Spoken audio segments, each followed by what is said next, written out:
Kuthi uTrump uvele wathi all trans women one side, bonke bayohlala namadoda.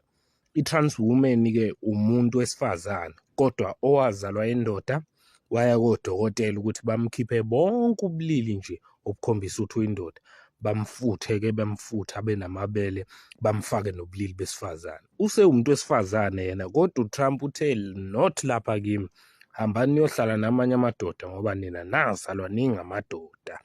Hey, konakele manje laba-ke abazalwa bona bengabesifazane nabo baya futhi kudokotela bakhipha bonke ubulili besifazane bazifaka obamadoda.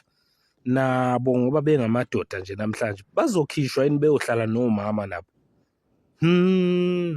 Hayi konakele isishalambombo engingasazi kuminyene ubendle.